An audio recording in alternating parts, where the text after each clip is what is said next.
Ya, jadi skema putusan lengkap para pra peradilan Roy Suryo itu jelas bahwa yang dikabulkan adalah formalitas proseduralnya, artinya administrasinya. Kenapa saya bilang begitu? Karena itu terkait surat penggeledahan. Surat ya, dinyatakan. Jadi bahasa hakim itu jelas menyatakan bahwa surat penggeledahan, kemudian penangkapan, terus kemudian satu lagi itu mengenai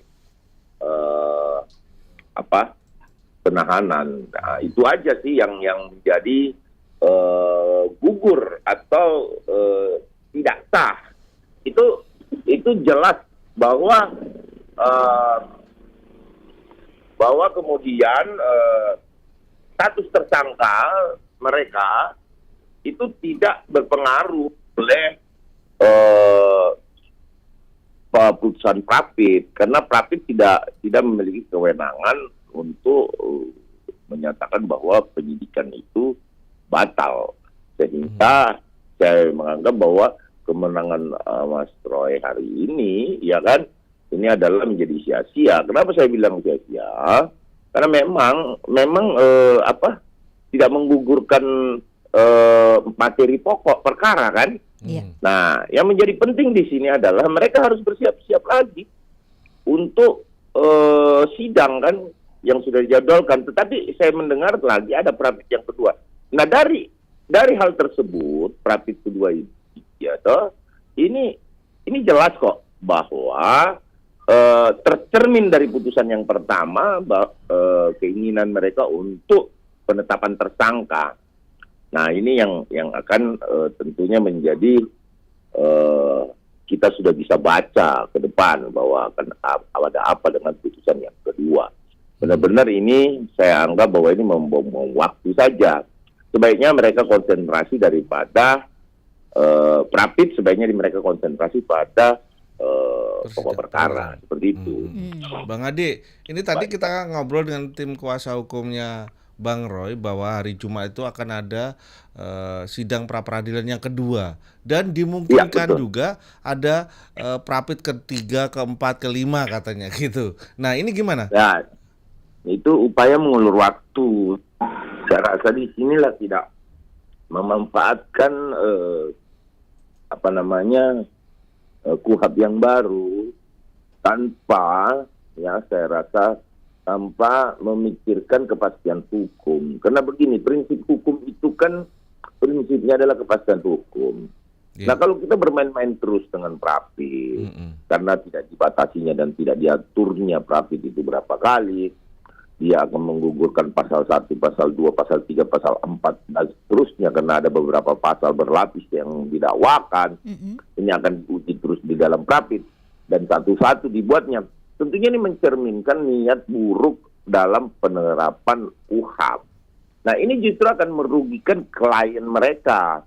Artinya, akan merugikan sekali. Artinya, kenapa saya katakan begitu? Kan tidak ada kepastian hukum yang pada akhirnya klien mereka juga harus tetap bertanggung jawab dengan apa yang dilakukan, termasuk peristiwa pidana yang akan dihadapi oleh Roy Suryo.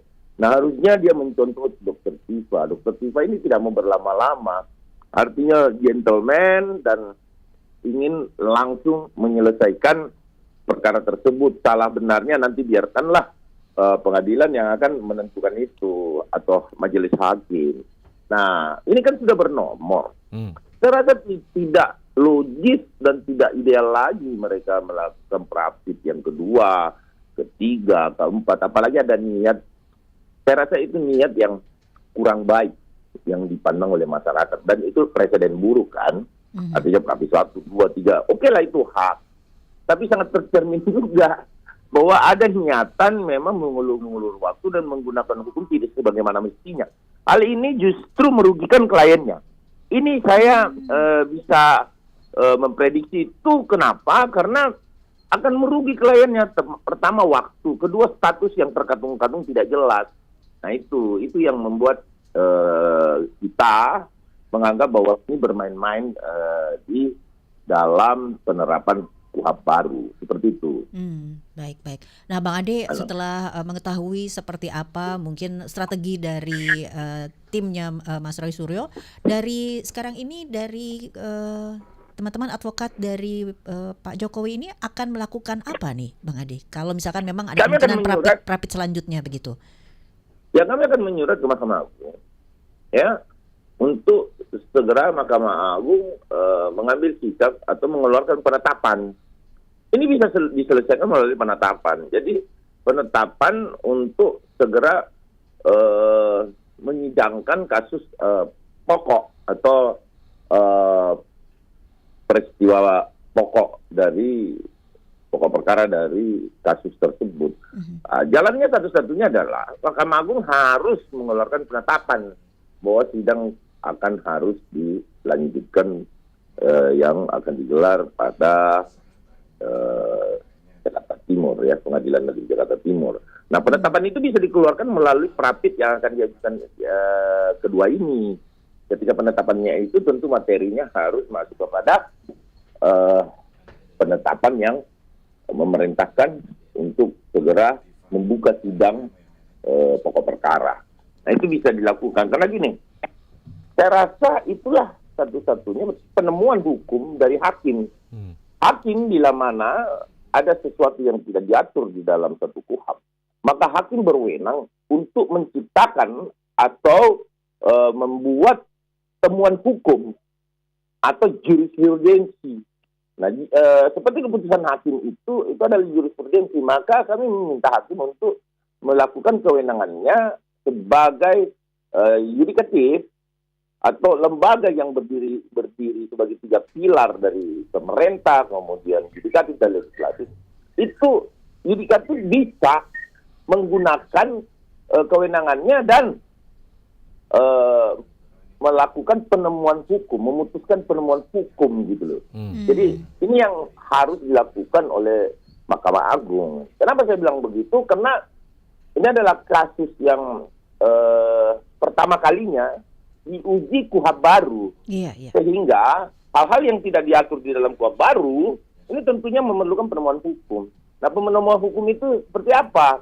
Ketika kepastian hukum itu sendiri tidak bisa menganulir dari kitab undang-undang hukum acara pidana yang baru ini atau tidak diatur di dalamnya. Sehingga sekali lagi sampaikan bahwa kewenangan atau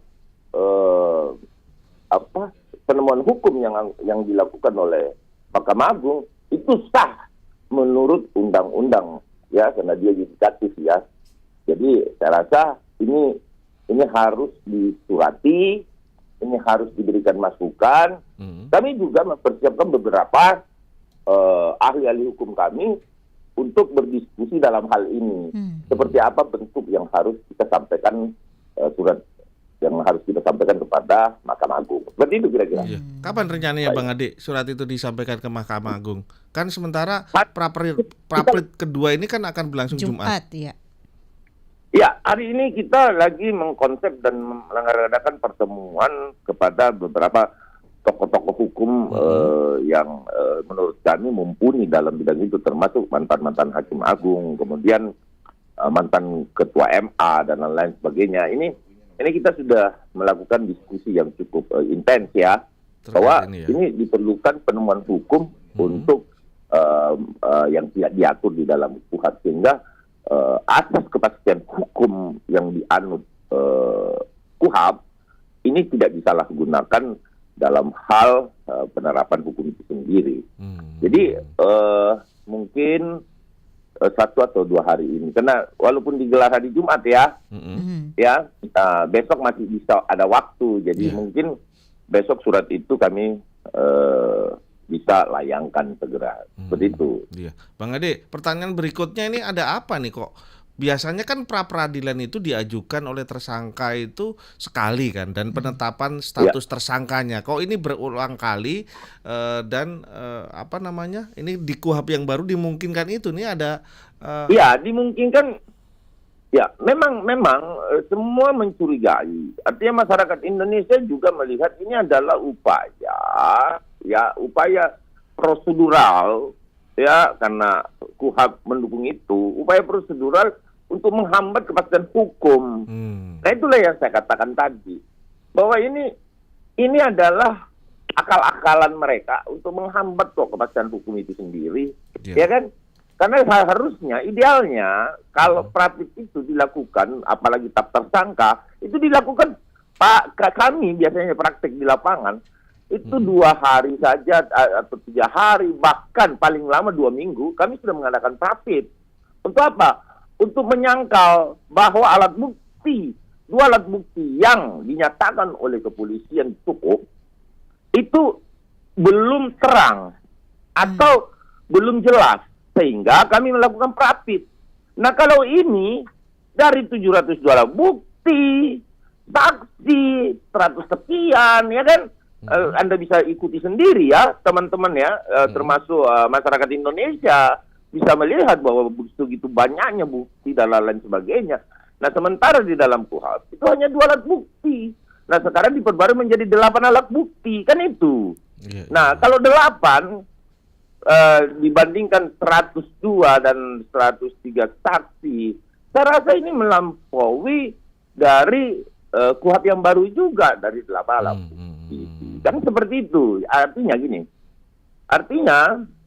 ini adalah jelas sekali bahwa untuk mengulur-ngulur waktu dan mengintip persidangan yang dilakukan oleh Dr. Tifa. Jangan-jangan, kami juga mencurigai, jangan-jangan ketika putusan berat didapatkan oleh Dr. Tifa, maka Roy Suryo putar balik arah. Nah ini yang menjadi putar balik arah untuk apa itu? RJ atau artinya kan di dalam persidangan gini. Di dalam persidangan ini masih ada satu hal yang paling penting di dalam pelaksanaan KUHP baru. Apa itu? Yaitu hakim pasti menawarkan apakah Anda ingin restoratif. Selalu seperti itu.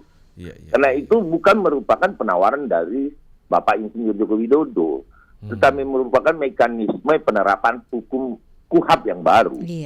Ada penawaran di awal ya Bang ya? Sebelum sidang. Itu wajib dilakukan sesuai dengan KUHP kan? Iya. Nah, saya mencurigai ketika putusan Dr. Tifa itu menjadi berat, maka strategi putar balik ini sama dengan kalau kita melihat kemacetan kan. Tidak ada pilihan kan.